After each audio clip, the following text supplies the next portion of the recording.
Assalamualaikum warahmatullahi wabarakatuh. Kami dari kelompok 13 yang beranggotakan 2 orang. Yang pertama saya sendiri, Abdul Mufid, dan yang kedua teman saya, Zulfahmi Fakaubun. Nah, kami di sini akan membahas tentang prinsip dasar manajemen dakwah 3. Yang pertama yaitu, kami di sini akan membahas terkait dari prinsip penelitian dan perkembangan. Nah, suatu dakwah itu ada yang namanya penelitian dan pengembangan.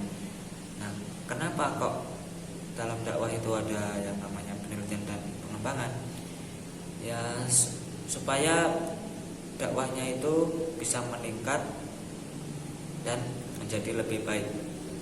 Selain itu, dengan penelitian, pemimpin dakwah itu bisa mengetahui apa saja kelemahan dari dakwahnya atau dan penyimpangan yang terjadi. Nah, selain itu juga dia juga bisa mengetahui faktor-faktor yang mengakibatkan terjadinya kelemahan dan penyimpangan tersebut. Nah, dengan data yang telah diperoleh pemimpin dakwah itu dia bisa mengadakan yang namanya penyempurnaan. Nah, jadi dakwahnya itu disempurnakan lagi. Bagaimana caranya dakwah itu lebih baik dari dakwah-dakwah sebelumnya. Nah, dengan begitu proses dakwah semakin lama akan semakin maju dan sempurna. Nah, atas dasar inilah penilaian itu harus ditujukan pada fungsi-fungsi manajemen lainnya. Jadi dalam meneliti itu harus menyeluruh, tidak setengah-setengah. Jadi selain dari kelemahan dan penyimpangan serta faktor-faktor yang mengakibatkan penyimpangan dan kelemahan itu, yang pemimpin dakwah juga harus meneliti fungsi-fungsi dari manajemennya. Nah, ia harus mengetahui mengapa rencana yang telah ditetapkan tidak dapat dilaksanakan, mengapa organisasi yang telah disusun tidak dapat menjamin tercapainya tujuan, dan mengapa para pelaksana tidak dapat melakukan tugasnya dengan baik, dan sebagainya. Nah, itu harus diteliti. Kenapa kok manajemennya kok seperti ini, tidak seperti yang diharapkan pada saat baru membentuk manajemen. Nah, itu harus diteliti. Nah, dari situ kan pemimpin dakwah tahu letak kesalahannya atau kekurangannya dari organisasi dakwahnya. Nah, dengan begitu kan dia bisa memperbaiki lagi atau menyempurnakan lagi organisasi atau menyempurnakan lagi manajemen dakwahnya tersebut. Nah, menurut Tolha Hasan, bahwa kenyataan perubahan sosial yang terjadi itu lain sifatnya dengan perubahan sosial yang pernah terjadi dalam masyarakat selama ini. Nah, ciri yang paling menonjol dalam perubahan itu, yang pertama itu pengaruh yang sangat kuat, terus cepat dan radikal oleh perkembangan iptek, ilmu pengetahuan dan teknologi. Nah, selain itu, diawali oleh penemuan-penemuan baru dalam iptek, kemudian dilanjutkan dengan perekayasaan berbagai macam bidang iptek seperti komputer, biotik, teknologi luar angkasa dan lain-lain. Nah, kemudian dilanjutkan lagi dengan langkah-langkah pengembangan pengunggulan atau innovation. Nah, jadi inovasi. Nah, penerapan ilmu pengetahuan dan teknologi itu telah menjadi penggerak dalam perubahan hampir di setiap sektor kehidupan, bukan hanya yang bersifat fisikal seperti konstruksi, transportasi, terus mekanik dan lain-lain, tetapi juga dari sifat mentalnya seperti orientasi, paradigma, etika, dan agama. Nah, masalah di masyarakat itu semakin lama itu semakin beraneka ragam. Jadi problema-problema yang terjadi di masyarakat itu makin banyak dan makin bermacam-macam bentuknya. Nah, oleh karena itu menurut Syafaat Habib bahwa dinamika pengembangan dengan penelitian perlu terus ditingkatkan. Nah, dengan cara yang pertama itu mencatat dalam tabel secara kronologis dan historis dengan segala jawaban yang diberikan dan reaksi-reaksi penerima. Dari sana bisa diketemukan cara baru untuk dikembangkan. Nah, jadi organisasi itu atau pendakwah itu harus menyiapkan sebuah tabel. Nah, tabel itu gunanya untuk mencatat, yaitu untuk mencatat kronologis dan historis dari persoalan-persoalan yang dihadapi oleh para jamaah. Nah, kalau kan sudah kalau sudah diketahui itunya permasalahannya, nah itu bisa lebih mudah gitu loh. Bisa lebih mudah, jadi di sini letak permasalahannya, berarti ntar di sini yang harus diperbaiki. Nah, seperti itu. Terus yang kedua, perlu selalu mencari jalan untuk menemukan pengembangan dakwah yang lebih cepat dan lebih praktis, baik dalam penyampaian materi, cara, dan lain sebagainya. Nah, jadi menjadi pemimpin dakwah itu harus memiliki pemikiran untuk lebih maju. Nah, jadi tidak menyimpan pemikiran sudahlah mungkin pengembangannya ya segini saja sudah cukup. Nah, itu jangan. Nah, kalau bisa itu seorang pemimpin dakwah harus lebih termotivasi lagi untuk mencari pengembangan yang lebih praktis lagi dan lebih cepat. Nah, selain lebih praktis dan lebih cepat, itu juga penyampaiannya itu baik dari segi materi, cara, dan lain-lain. Itu yang kedua. Nah, yang ketiga yaitu perlu juga cara klasifikasi masalah yang dihadapi dan cara pemecahannya. Nah, klasifikasi ini akan membantu menemukan cara yang lebih baik bagi sistem yang akan dilakukan di kemudian hari. Misalnya mengadakan pengelompokan masalah ubudiyah, masalah ijtimaiyah, masalah remaja, dan lain sebagainya.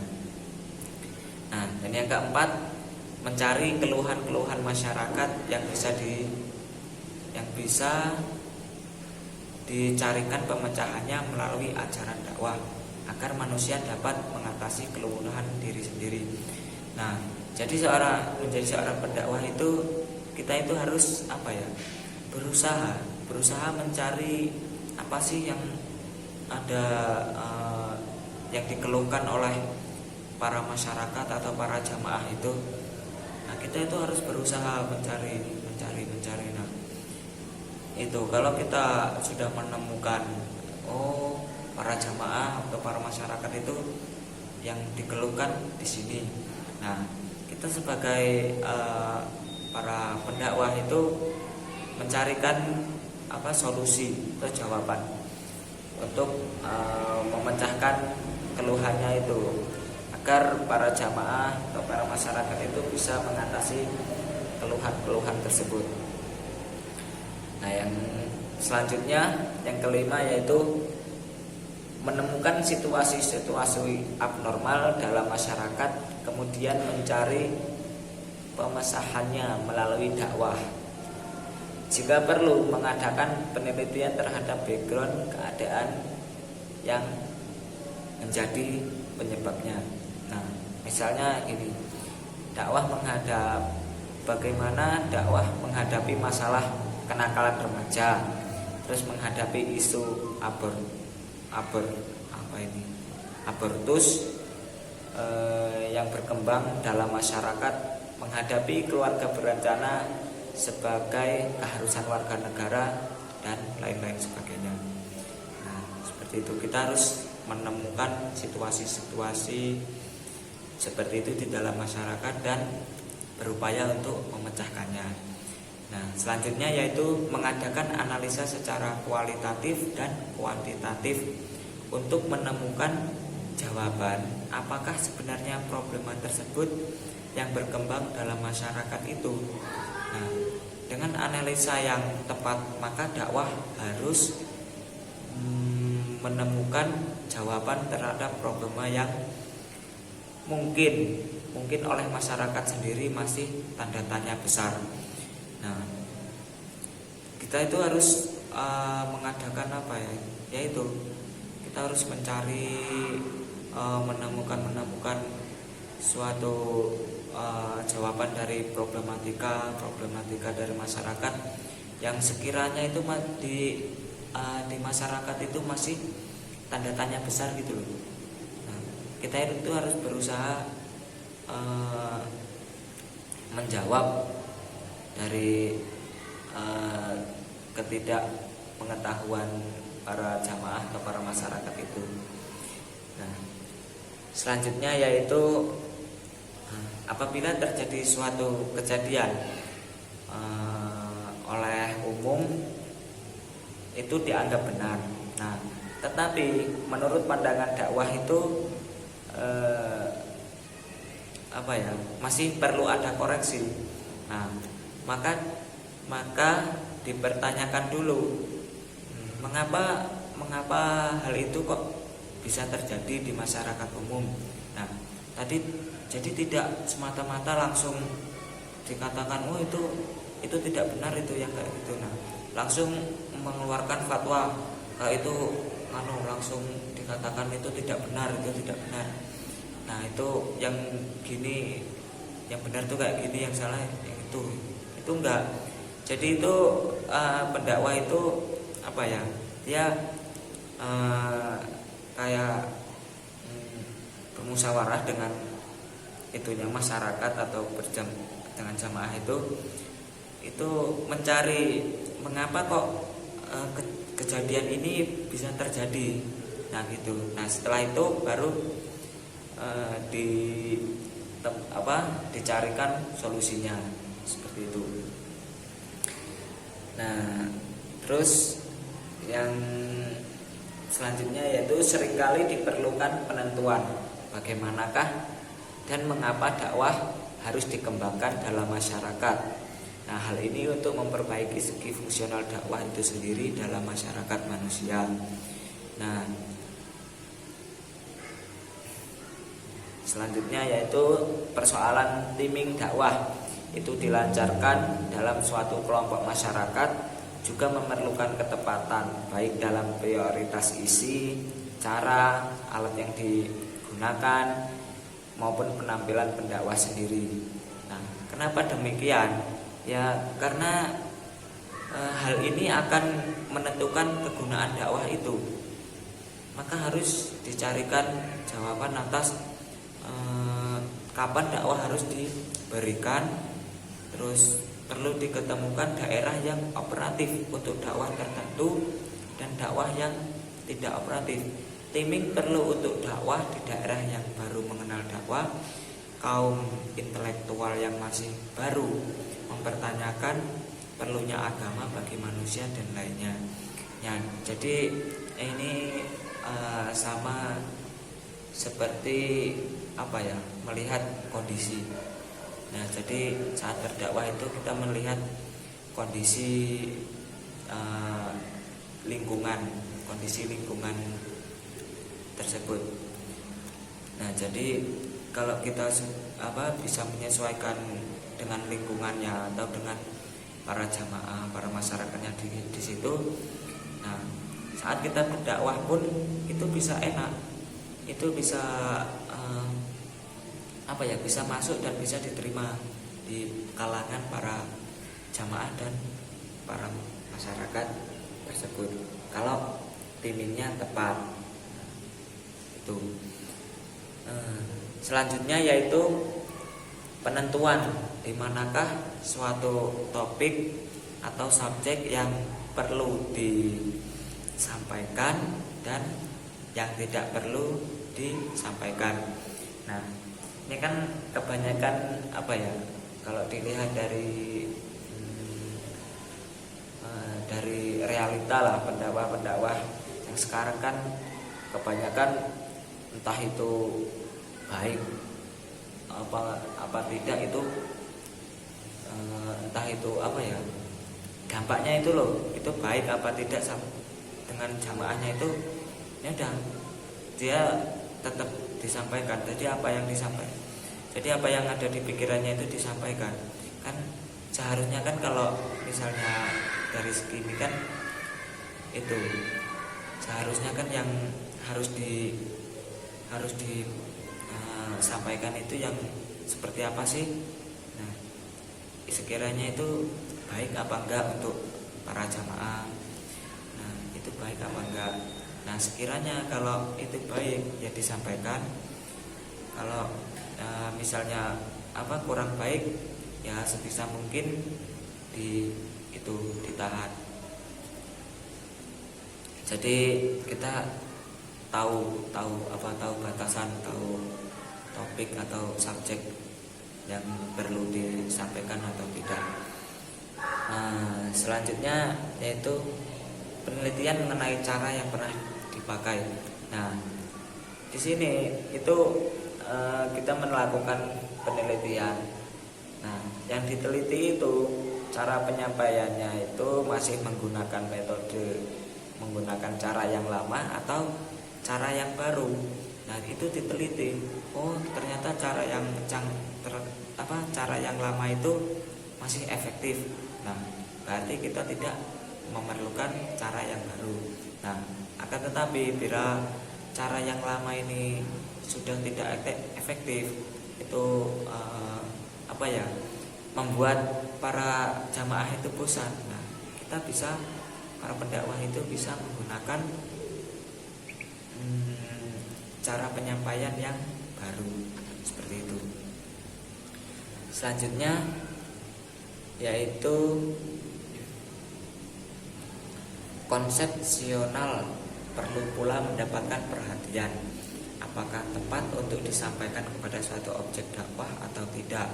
Sebab kesalahan dalam hal ini mungkin malahan akan menjadikan dakwah menjadi tidak populer di kalangan orang banyak atau dimusuhi oleh umum. Masyarakat image masyarakat perlu dibentuk. Nah, ini seperti yang tadi saya sampaikan. Nah, itu jadi harus harus tepat dalam menyampaikan suatu subjek itu. Jangan sampai apa yang kita sampaikan itu malah menjadi petaka buat pendakwah itu. Nah, petakanya apa? Yaitu banyak orang yang tidak suka, banyak yang memusuhi. Nah, seperti itu. Jadi pendakwah juga itu harus menjaga image-nya dengan para jamaah. Bagaimana pendakwah itu terlihat baik, terus terlihat akrab dengan para jamaah, dan apa yang disampaikan itu bisa diterima dengan baik. Nah, selanjutnya yaitu pembetulan atau adjustment atau readjustment harus selalu diadakan. Nah, ini memerlukan pengamatan yang terus-menerus terutama oleh organisasi dan manajemen dakwah.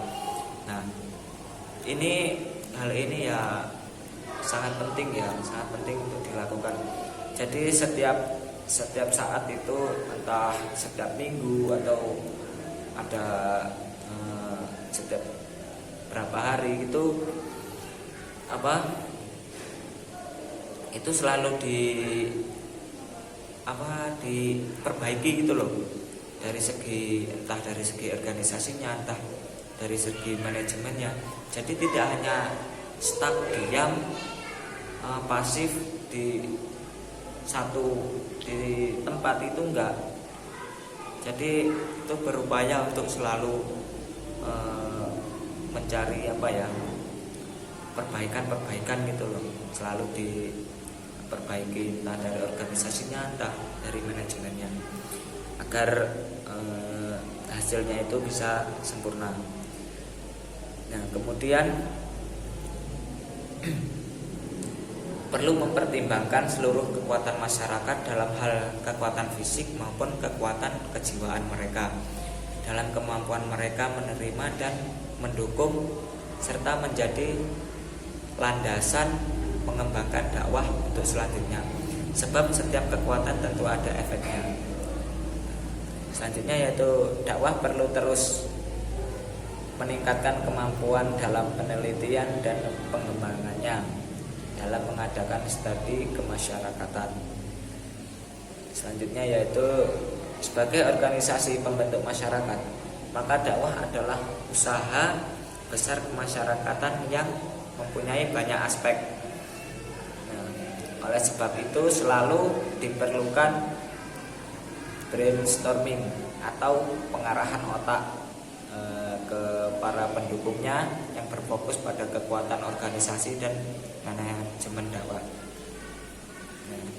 Selanjutnya yaitu satu hal yang tidak boleh dilupakan adalah mengembangkan dakwah juga masalah check and recheck atau mengecek dan mengecek kembali kekuatan dan unsur yang menyangga dakwah. Nah, jadi kekuatan dari pendukung dakwah itu harus selalu dicek. Itu kekuatannya itu semakin berkurang atau bertambah. Nah, itu kan supaya dakwah itu selalu up to date, terus mendapat. Pengembangan merupakan salah satu perilaku manajerial yang meliputi pelatihan yang digunakan sebagai sarana untuk meningkatkan keterampilan seseorang dan memudahkannya dalam penyesuaian terhadap pekerjaannya dan kemajuan karirnya. Dalam dunia manajemen, proses pengembangan merupakan sebuah usaha jangka panjang yang digunakan oleh manajemen puncak untuk memperbaiki proses pemecahan masalah dan pembaruan organisasi. Berikut beberapa metode pengembangan dakwah, diantaranya yaitu 1. Metode pengembangan kualitas jemaah. Metode dan strategi pengembangan kualitas jemaah pada dasarnya dikembangkan dari prinsip-prinsip berikut. A. Pembinaan dan pemahaman sikap dan aktivitasnya tentang ajaran Islam yang berkaitan dengan hidup dan kehidupan. B. Pembinaan dan peningkatan wawasan mad'u tentang nilai-nilai kebijakan, persatuan dan kesatuan. C. Pembinaan dan peningkatan wawasan mad'u tentang kedudukan, fungsi dan tugasnya masing-masing baik secara individu maupun kolektif. D. Pembinaan dan peningkatan kreativitas dan pemberdayaan mad'u dalam sosial, ekonomi, dan budaya. E. Pembinaan dan peningkatan wawasan mad'u dalam sikap ta'awun, musyawarah ukhwah, toleransi, dan kerjasama. 3. Metode pengembangan media dan metode dakwah. Metode dan strategi ini dapat dikembangkan dengan prinsip sebagai berikut. A. Pengembangan metode al-lisan dan al-amal sesuai dengan kebutuhan dan tantangan. B. Mempertimbangkan metode dan media sesuai dengan tantangan kemajuan iptek. C. Memilih metode dan media yang relevan, baik mimbar panggung media cetak atau elektronik. D. Mengembangkan media atau metode kultural dan struktural yakni peranata sosial, seni, karya budaya, dan wisata alam. E. Mempertimbangkan struktur sosial dan tingkatan kadar intelektual. F. Mempertimbangkan struktur dan tingkatan masyarakat dari segi kawasan geografis, demografis, sosiologis, dan lain-lain. G. Mengembangkan dan mengakomodasikan metode dan media seni budaya masyarakat setempat yang relevan seperti wayang, drama, musik, lukisan, dan sebagainya. H. Mempertimbangkan mengkaji metode pendekatan spiritual antara lain melalui doa dan sholat, silaturahmi, dan sebagainya. 4. Metode ini dikembangkan dengan prinsip sebagai berikut. A. Mengatur dan memanfaatkan sarana fisik dan non-fisik yang layak dan relevan. B. Mengupayakan sarana fisik yang memadai sesuai dengan kebutuhan pengembangan dakwah. C. Menata, mengatur, mendesain tata ruang, dekorasi, dan perlengkapan sesuai dengan tema dan konteks dakwah. D. Pemeliharaan dan pengayaan sarana yang dibutuhkan. E. Membuat master plan pengembangan sarana fisik dan non-fisik secara terencana dan bertahap.